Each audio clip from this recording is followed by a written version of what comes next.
we are back here on Girl Talk. Got a whole new camera angle, all these good fun things. Yeah. I love it. We're here in our new set, which is a blast. Heather Olson's here. I know, Singles Plus. How are you? I'm great. Nice to see you. I haven't seen you in a while. Barry is so excited that he's here to talk about you. Because he's been married 10 years, so he would like to know what it's like in the single world for those other people. Oh, what it used to be. Yeah, it's changed a lot now. Well, the rules are different, you know, for singles depending on, and you know, this doesn't apply to you, Barry, Sure. But the singles who are, you know, 45, 55, 65, it's different to be single than it was to be 20, 25. So the whole world of dating and meeting somebody that you can really connect with has. I had to laugh the other day. I have a real good friend who's an attorney, and he is in a long-term committed relationship now with this amazing woman that he met online.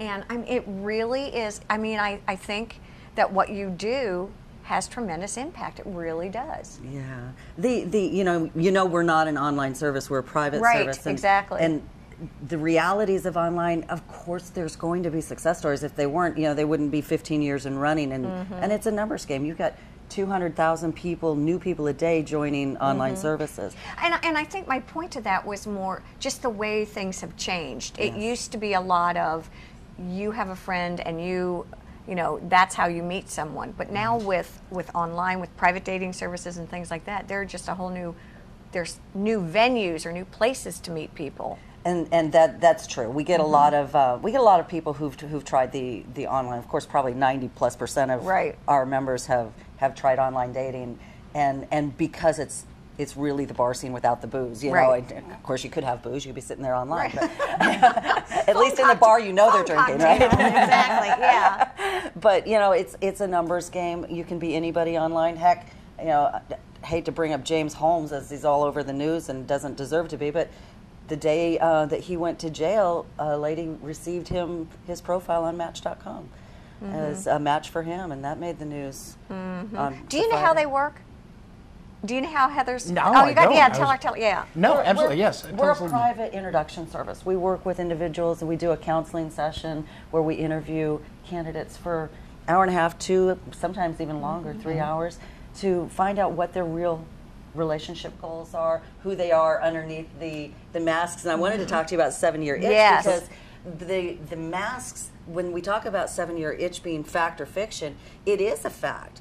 Many people, over 70% of marriages, face the 7-year itch, and it could be 5 years, it could be 7, it could be 10, 9.5. Hey. You're fine. Yeah. But it's not anything more than how long it takes to get beyond all the layers of personality traits and masks that we wear. That first, you know, that first chemistry phase of a relationship is all about, oh, you're so big and strong, and I want you to like me, so I'm going to behave this way. I'm going to dress this way. You know, a year later, the lingerie turns into sweats with holes in them. You know? And after an average of 7 years, like I said, it could be different time frames, but after an average of 7 years, you've eliminated all the masks, and now you're with who you really are with. And you've kind of gone through all the surprises. Right. At that And you point. found You're not out going to that find you're out not anything nearly new as about. compatible as you were. The people that break up in that 7-year time frame discover that they don't share the same goals in life. They don't share the same values or outlooks. Maybe their religious beliefs are different. Maybe that one is a real spontaneous person, the other one's really planful, and in the beginning that was cute, and now it's just driving me crazy. And so the drastic lifestyle and core value differences become the big challenges that sever a relationship. I have to say, after 7 years, it was almost more fun because all the. Because you knew. Because I knew. Yeah, it was. Don't you think? Yeah, when you get a couple that really is compatible, and they do share so much of the same traits and so many of the same values and core beliefs, then it's effortless to be together. And when you really find out, gosh, you really are my soulmate, you really are the breath, you know, that when I walk into a room and you're there, it feels good. And when I walk out, something's missing. Do you know what the biggest shock of my marriage was? When I realized Mike could not read my mind. Right? And I couldn't read. Would you want him to, is the question. But you know, yeah, well, not all the time. But what I learned is all I had to do was ask in a nice and loving way. I mean, it was like, oh, really?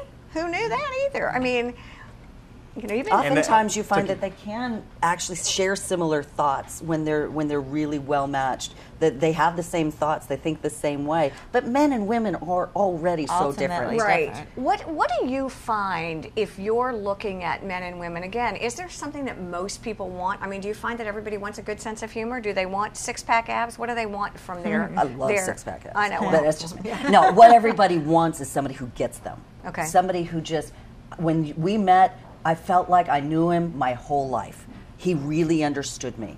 I felt comfortable. So when routines become comfortable instead of ruts. Okay, when routines become comfortable, okay. Instead of just that's fair. the ruts. Yeah. They just comfort and ease and effortless and just have to be together. Just something's wrong when we're not. Okay. They just want somebody who gets them. So when's your anniversary? Oh man! On the spot. I just thought I'd throw it out there. It's February 15th. 10 years then? Day after Valentine's Day. Yeah. Good job. Yeah. I figured that way I only needed to remember one date, and if I screwed up one of them, I can make up for it on the next one. It's interesting to talk about the new ways of meeting people, and I think it sounds like you've got some interesting research too. Oh, very much. And we study every year and have going back almost 20 years now. We're really studying the way people interact and what works and what doesn't in relationships. One thing that I've heard really does work is, do you know what it is? No. Watching TV, That's what I was using all your technology. There's all kinds of great things out there, and guess who has those? Custom Audio Video and Sandy Benson. So we're going on a field trip. Stay with us. We'll be right back here on Girl Talk. Girl Talk is brought to you by J. Banks Design, The Greenery, Stoneworks, Custom Audio Video, and by Island Tire and Automotive Services. Please support these businesses who make our program possible.